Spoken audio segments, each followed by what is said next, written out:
Next reaction of acid with metal carbonate or metal hydrogen carbonate. What are metal carbonates?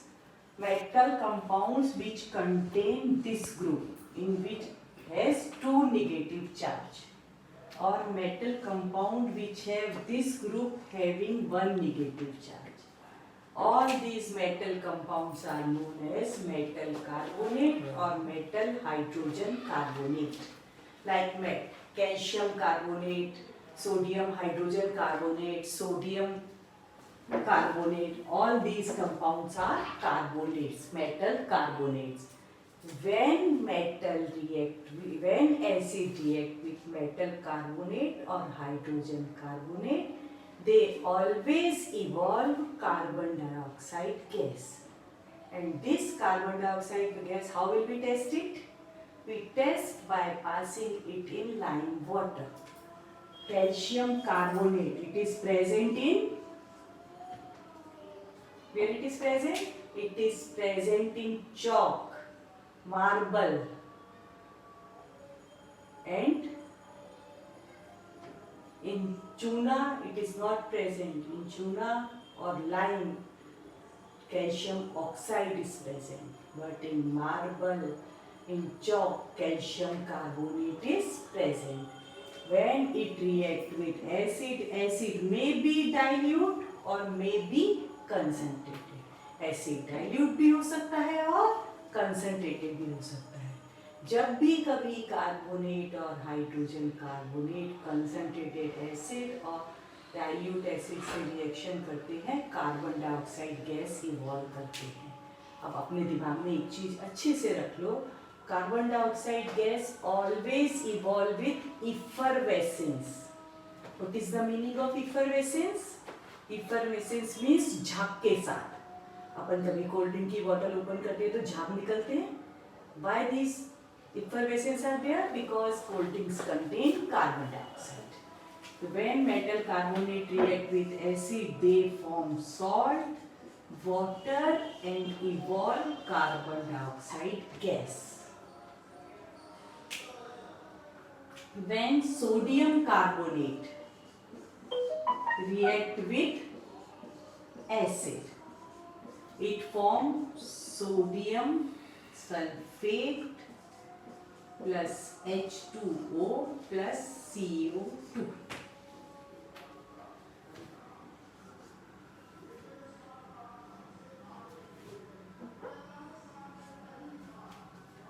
This is washing soda. Sodium carbonate is washing soda, and sodium hydrogen carbonate, it is baking soda, जिसको हम क्या बोलते हैं? खाने वाला soda. ये जब reaction करता है एसिड के साथ तो ये इवॉल्व ये भी सेम रिएक्शन शो करता है और कार्बन डाइऑक्साइड गैस इवॉल्व करता है. और कार्बन डाइऑक्साइड गैस इवॉल्व करता है. कार्बन डाइऑक्साइड गैस को जब हम लाइम वाटर में पास करते हैं तो लाइम वाटर क्या हो जाता है? मिल्की हो जाता है. तो यहाँ पर अपन जब, तुमने देखा होगा जब कभी प्रोजेक्ट किए जाते हैं हमारे स्कूल में, साइंस एग्जीबिशन होती है तो वल्केनो का प्रोजेक्ट बनता है. उस वल्केनो को प्रोजेक्ट में क्या लिया जाता है? खाने का सोडा लिया जाता है या वॉशिंग सोडा लिया जाता है. उसमें डाला जाता है विनेगर. विनेगर में कौन सा एसिड प्रेजेंट रहता है? Acetic acid. विनेगर में प्रेजेंट रहता है एसिटिक एसिड और उसमें डाल देते हैं थोड़ा सा रेड एंड येलो कलर. तो क्या होता है? जब ये एसिटिक एसिड वहां present baking soda, washing soda से रिएक्शन करता है तो ये बनाता है, this is salt, water and carbon dioxide gas. ये कार्बन डाइऑक्साइड गैस झाग के फॉर्म में बाहर निकलती है और अपन शो करते हैं कि ये क्या हो रहा है. साथ में ये मैटर भी निकलता है. अपन बोलते हैं वल्केनिक इरप्शन हो रहा है, जिससे क्या निकल रहा है? लावा निकल रहा है. तो ये रिएक्शन हम यूज करते हैं when we prepare project of volcano. This reaction is used. अगर इसकी जगह पर हम यहाँ पर हाइड्रोक्लोरिक एसिड जो कि हम क्या करते हैं अपने टॉयलेट एसिड यूज करते हैं, उस एसिड को यूज कर ले तो ये रिएक्शन और फास्ट हो जाएगी। तो हम इसको वोल्केनो में यूज करते हैं। अब कैल्शियम कार्बोनेट का फॉर्मेशन यूज होता है जब व्हाइट वॉशिंग की जाती है। तुमसे बहुत बार पूछा जाता है which type of reaction takes place during white washing. In white washing we use lime, which is calcium oxide. It is known as quicklime.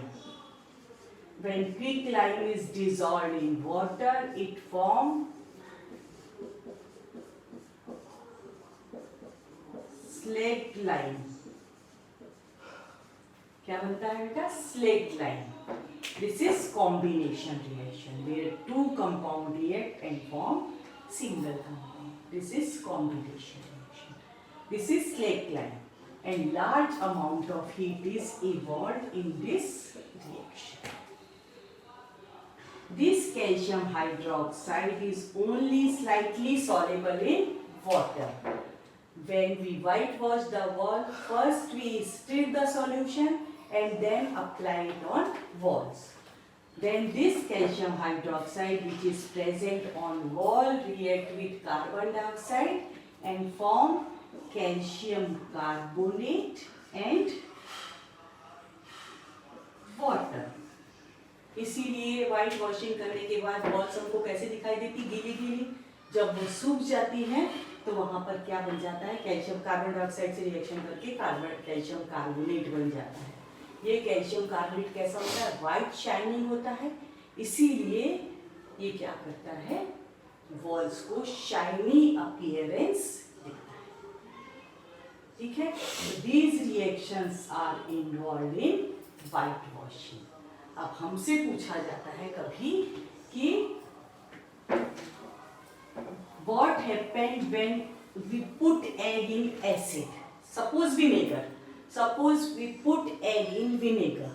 Then calcium carbonate which is present on egg surface, it reacts with acid and dissolve in it, and then a thin membrane inside it, the contents of eggs are present. Then we get a thin contents of egg inside a thin membrane. तो क्या होता है जब हम egg को acid में डालते हैं तो उसके ऊपर की जो सरफेस है जो कि कैल्शियम कार्बोनेट से बनी हुई होती है वो डिसॉल्व हो जाती है, लेकिन एग के कंटेंट एसिड में नहीं जाते हैं क्योंकि जो एक थिन मेम्ब्रेन प्रेजेंट रहती है below the outer wall of egg, वो क्या करती है उसके अंदर हमको एग के content egg white and egg yellow दिखाई देता है। तो क्योंकि एग की सरफेस बनी होती है, एग का कवर बना होता है कैल्शियम कार्बोनेट से, इसीलिए वो डिसॉल्व हो जाता है। अब हम यूज करते हैं सोडियम हाइड्रोजन कार्बोनेट, खाने का सोडा या इनो, इसको हम यूज करते हैं as remedy for acidity. Acidity क्या होती है बेटा? हमने पढ़ा है कि जब कभी भी बायो में पढ़ा है हमारे स्टमक के अंदर हाइड्रोक्लोरिक एसिड बनता है जो काफ़ी कंसंट्रेटेड होता है और ये एसिड हमारे डाइजेशन में हेल्प करता है।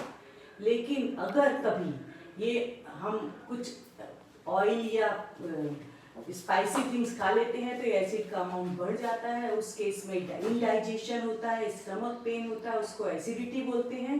और उसको ट्रीट करने के लिए हम बेकिंग सोडा या इनो यूज करते हैं। बेकिंग सोडा या इनो जो होता है उसमें प्रेजेंट रहता है carbonate, sodium carbonate, sodium bicarbonate salt. This sodium bicarbonate salt जो होता है वो क्या करता है, उसको एसिड एक्सेस एसिड से रिएक्शन करता है और हमारी एसिडिटी को क्योर कर देता है। इस तरह से हम इस रिएक्शन को यूज करते हैं हमारे डेली लाइफ।